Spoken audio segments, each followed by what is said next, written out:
Troposphere पहली layer, दूसरी वाली स्ट्रेटोस्फियर दूसरी लेयर, तीसरी वाली मेसोस्फियर थर्ड लेयर और फिर थर्मोस्फियर फोर्थ लेयर, ठीक है। उसके बाद में एक्सोस्फियर 5 लेयर। इस तरह से एयर में 5 टाइप की लेयर पाई जाती है। अब बात करते हैं बारी बारी इनके बारे में कि इनके अंदर कौन कौन सी कंडीशंस होती है, ये कौन कौन सी होती है, कैसी कंडीशन इनकी होती है। तो देखिए सबसे पहले ट्रोपोस्फियर के बारे में देख लो। ट्रोपोस्फियर के बारे में, ट्रोपोस्फियर ये अर्थ सरफेस के नजदीक है, near to earth surface, most important layer. Troposphere most important layer होती है। 13 किलोमीटर तक इसको इक्वेटर लाइन पे माना गया है। वैसे 10 किलोमीटर एवरेज है, लेकिन फिर भी इसको 13 किलोमीटर तक माना गया है। कितने किलोमीटर तक? 13 किलोमीटर तक, ओके, इक्वेटर लाइन पे। और 8 किलोमीटर पोल एरिया पे होती है। तो एवरेज कितना हो गया? 10 किलोमीटर। एवरेज कितना हो गया? 10 किलोमीटर, ठीक है, ठीक है। केशव स्फीयर जो कि सबसे इंपॉर्टेंट लेयर है, सबसे इंपॉर्टेंट लेयर है, ये इक्वेटर लाइन पे 13 किलोमीटर हो जाती है और पोल्स पे 8 किलोमीटर हो जाती है। पोल्स पे 8 किलोमीटर। एवरेज कितना है? 10 किलोमीटर। एवरेज कितना? 10 किलोमीटर। यहाँ पर सारे वेदर चेंज होते हैं, क्लाउड्स, रेन, स्नो, हेलस्टॉर्म और लाइटिंग, यहाँ पर सारी प्रकार की मौसमी घटनाएं होती हैं। क्लाउड्स यहीं पर बनते हैं, बारिश यहीं पे होती है, स्नो बर्फ यहीं पे पड़ती है, हेल ओले यहीं पर पड़ते हैं, स्टॉर्म तूफान यहाँ पर आते हैं और लाइटिंग भी यहाँ पर होती है, मतलब कि बिजली भी पड़ती है यहाँ पे। तो ये पहली वाली लेयर में सारा कुछ होता है ट्रोपोस्फियर में, ओके। और जैसे जैसे ट्रोपोस्फियर से ऊपर जाओगे हवा पतली होती जाएगी। नाइट्रोजन और ऑक्सीजन पहली वाली लेयर में ही होती है। नाइट्रोजन और ऑक्सीजन सिर्फ और सिर्फ ट्रोपोस्फियर में पाई जाती है, ठीक है, ट्रोपोस्फियर में। और जितना आप हवा में ऊपर उठोगे 165 मीटर के अकॉर्डिंग टेम्परेचर डाउन होता चला जाएगा, टेम्परेचर 1 डिग्री सेल्सियस कम होता चला जाएगा। जितना आप हवा में ऊपर उठोगे, मतलब कि जितना अर्थ सरफेस से ऊपर जाओगे 165 मीटर की हाइट से, जितना मतलब जितना 165 मीटर हो गया तो 1 डिग्री डिक्रीज हो गया, मतलब कि जितना आप ऊपर उठोगे उतना टेम्परेचर कम हो जाएगा। जैसे कि आप देखोगे माउंट एवरेस्ट पर और हिमालय रेंज में बर्फ पड़ी हुई है। बर्फ पड़ने का रीजन ही ये है क्योंकि जितनी अर्थ सरफेस से ऊपर उठते हैं टेम्परेचर डाउन हो जाता है, ठीक है। तो इसलिए तो वहां पर टेम्परेचर डाउन हो जाता है। तो देखिए टेम्परेचर ड्रॉप 1 डिग्री सेल्सियस, ऐसा सिर्फ इसी में होता है ट्रोपोस्फियर में, यस, हाँ, ओके, ऐसा सिर्फ इसी में होता है, ओके, यस। आगे देखिए, अब बात करते हैं तो उसके बाद बाउंड्री, ट्रोपोस्फियर और स्ट्रेटोस्फियर, पहले वाला एयर लेयर और दूसरी वाली लेयर के बीच में जो बाउंड्री जोन होता है उसको ट्रोपोपास कहते हैं। जब आप ट्रोपोस्फियर से स्ट्रेटोस्फियर में जाओगे तो उस जो बीच की लेयर को ट्रोपोपास कहते हैं। जब आप ट्रोपोस्फियर से स्ट्रेटोस्फियर में जाओगे तो बीच वाली लेयर जो कि एंट्री करा रही है आपको, उसको ट्रोपोपास कहते हैं। ये सब सारी लेयर में होता है। स्ट्रेटोस से जब ऊपर आप मेसोस में जाओगे तो स्ट्रेटोपास हो जाएगा, और जब मेसोस से ऊपर वाली में जाओगे तो मेसोपास हो जाएगा, और मेसोपास से थर्मोस्फियर में जाओगे तो फिर थर्मोस्फियर में थर्मोपास हो जाएगा, ठीक है, थर्मोपास। ये अलग अलग लेयर जब दूसरी लेयर में एंट्री करती है तो उसको थर्मोपास, स्ट्रेटोपास, मेसोपास और थर्मोपास और उसके बाद एक्सोपास कहते हैं। एक्सोपास के बाद तो कुछ नहीं होता, उसके बाद तो लास्ट लेयर होती है वो।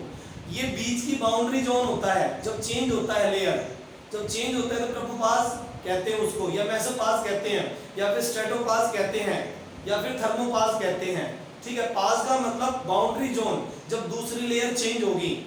तो देखिए अब दूसरी वाली लेयर चेंज कर रहे हैं, हमने क्या किया, ट्रोपोपास कर लिया, और ट्रोपोपास करने के बाद दूसरी वाली लेयर आ गई। दूसरी वाली लेयर है स्ट्रेटोस्फियर। स्ट्रेटोस्फियर का मतलब होता है समताप मंडल। क्या होता है? समताप मंडल। क्या होता है? समताप मंडल, ओके, ओके। अब देखिए स्ट्रेटोस्फियर मतलब समताप मंडल, ये ट्रोपोस्फियर के ऊपर पाई जाती है, ट्रोपोस्फियर के ऊपर। ट्रोपोस्फियर 10 किलोमीटर पे खत्म हो जाती है, तो 10 किलोमीटर से ऊपर पाई जाती है। लेकिन मैंने बताया भी कि इक्वेटर लाइन पे 13 किलोमीटर भी हो सकती है और पोल्स पर 8 किलोमीटर भी हो सकती है। ट्रोपोस्फियर एवरेज कितना? 10 किलोमीटर, लेकिन स्ट्रेटोस्फियर 10 किलोमीटर के बाद मिलेगी। कितना? ये कितने किलोमीटर तक मिलेगी? 45 या 50 किलोमीटर तक, 45 या 50 किलोमीटर तक, ठीक है। नवीन कितने किलोमीटर तक फैली हुई है? 10 किलोमीटर से 45 और 50 किलोमीटर तक स्ट्रेटोस्फीयर फैला हुआ है। और यहाँ पर फ्लाइंग एरोप्लेन चलाने के लिए अच्छी कंडीशन है। ओके, और यहाँ पर इसलिए अच्छी कंडीशन है क्योंकि यहाँ पर क्लाउड नहीं पाए जाते, यहाँ पर क्लाउड नहीं होते, इसलिए एरोप्लेन आराम से उड़ाया जा सकता है। और टेम्परेचर भी ज्यादा ऊपर नीचे नहीं होता, टेम्परेचर भी ऊपर नीचे नहीं, तो टेम्परेचर स्टे होता है, बिल्कुल रुका हुआ टेम्परेचर होता है। ओके, और ओजोन गैस यहाँ पर पाई जाती है जो कि आपको अल्ट्रावायलेट किरणों से, यानी कि सूरज की हानिकारक किरणों से आपको बचाती है। अल्ट्रावायलेट रेज फ्रॉम सन, यानी कि सूरज से आने वाली अल्ट्रावायलेट से हमें ये स्ट्रेटोस्फीयर में जो ओजोन है वो हमें बचाती है। तो स्ट्रेटोस्फीयर का मतलब समताप मंडल, ठीक है, जहां पर एरोप्लेन चलेंगे और वो ट्रोपोस्फीयर के जस्ट ऊपर मिलेगी। ठीक है, अब देखो नीचे मैंने लिखा हुआ है, नीचे लिखा हुआ है ग्लोबल वार्मिंग। ग्लोबल वार्मिंग क्या है? ग्लोबल वार्मिंग का मतलब होता है पृथ्वी गर्म हो रही है, पृथ्वी का तापमान चेंज हो रहा है, क्योंकि जितना पोल्यूशन होता जा रहा है उस वजह से ठीक है, उस वजह से जो है पृथ्वी पर ज्यादा कार्बन डाइऑक्साइड बढ़ रही है, डस्ट बढ़ रही है, उसकी वजह से यहाँ पर तापमान बढ़ता जा रहा है। इसी तापमान के बढ़ने को ग्लोबल वार्मिंग कहते हैं। टेम्परेचर लगातार बढ़ता जा रहा है, ठीक है, पृथ्वी पर रहना मुश्किल हो गया है, टेम्परेचर लगातार बढ़ रहा है, ठीक है, तो उसको हम ग्लोबल वार्मिंग कहते हैं। ग्लोबल वार्मिंग मतलब पृथ्वी तापमान बढ़ा रही है खुद का, क्योंकि ह्यूमन एक्टिविटी से, पॉल्यूशन वगैरह से तापमान बढ़ रहा है। ठीक है, अब थर्ड वाला पॉइंट हम कर रहे हैं, अब थर्ड वाला पॉइंट हम कर रहे हैं। थर्ड वाला पॉइंट जो है देखिए मेसोस्फीयर, मेसोस्फीयर, ठीक है, मेसोस्फीयर देखो बोर्ड पे लिखा हुआ है, आपको दिखाई दे रहा है, बिल्कुल क्लियर है मेसोस्फीयर। तो मेसोस्फीयर देखिए मिडिल लेयर है ये, इसको मिडिल लेयर कहते हैं मेसोस्फीयर। इसका जो किलोमीटर है वो 80 से 85 किलोमीटर है, 80 से 85 किलोमीटर है। ओके, देखो अब देखिए, अब जो थर्ड लेयर है मेसोस्फीयर, अब देखो बोर्ड पे एक बार जूम कर लो इसको। थर्ड लेयर मेसोस्फीयर होती है, जिसको हम मिडिल लेयर भी कहते हैं। मिडिल मतलब मेसो, मिडिल मतलब मेसो, मेसो मतलब मेसोस्फीयर। तो ये 80 टू 85 किलोमीटर तक एक्सटेंड होगी, ऊपर तक बढ़ी हुई मिलेगी। ओके, मेट्रोइड्स यहाँ पर जल जाएंगे, मेसोस्फीयर में मेट्रोइड जल जाते हैं, बर्न हो जाते हैं। ओके, टेम्परेचर डिक्रीज होने लग जाएगा, टेम्परेचर धीरे धीरे डाउन हो जाएगा, और जो है मेसोस्फीयर अलग हो जाएगी। फिर मेसोस्फीयर मतलब दोनों लेयर को अलग करने का काम करती है। अगला वाला पॉइंट है थर्मोस्फीयर, जिसको तापमंडल कहते हैं। तापमंडल, उसको तापमंडल कहते हैं क्योंकि तापमान ज्यादा हो जाता है, यहाँ पे टेम्परेचर बहुत हाई हो जाता है, टेम्परेचर बहुत जल्दी जल्दी बढ़ता है, टेम्परेचर राइज वेरी फास्ट, बहुत जल्दी बढ़ता है। ये जो थर्मोस्फीयर होती है वो 80 से 450 किलोमीटर तक, 80 से 450 किलोमीटर तक फैली होती है। 80 किलोमीटर से 450 किलोमीटर तक की फैलाव में थर्मोस्फीयर मिलेगी, और यहीं पर मैग्नेटिक फील्ड बनेगी, और यहीं पर मैग्नेटिक फील्ड बनेगी ज्यादा गर्मी होने से, ज्यादा टेम्परेचर होने से। ठीक है, इसीलिए इसको आयनोस्फीयर भी कहते हैं, इसीलिए इसको आयन मंडल कहते हैं, आयनोस्फीयर। यहाँ पर रेडियो ट्रांसमिशन के लिए बहुत अच्छी कंडीशन है। मैग्नेटिक फील्ड बनती है थर्मोस्फीयर में ज्यादा हीट की वजह से, तो मैग्नेटिक फील्ड बनती है, तो उसको उसी वजह से रेडियो एक्टिविटीज यानी रेडियो ट्रांसमिशंस के लिए बहुत अच्छे कंडीशन है यहाँ पे, बहुत अच्छी, इसीलिए यहाँ सैटेलाइट सेट की जाती है। थर्मोस्फीयर में सैटेलाइट के लिए बहुत अच्छी कंडीशन है, रेडियो ट्रांसमिशन होता है यहाँ पे। ओके, और लास्ट वाली है एक्सोस्फीयर, बाह्य मंडल। एक्सोस्फीयर मतलब बाह्य मंडल, तो बाह्य मंडल सबसे ऊपर वाली लेयर होती है, अपर मोस्ट लेयर, और बहुत ही पतली लेयर होती है, वेरी थिन होती है, एंड लाइट गैसेस फ्लोट। और यहाँ पर जो हल्की गैसें होती हैं वो यूनिवर्स में चली जाती हैं।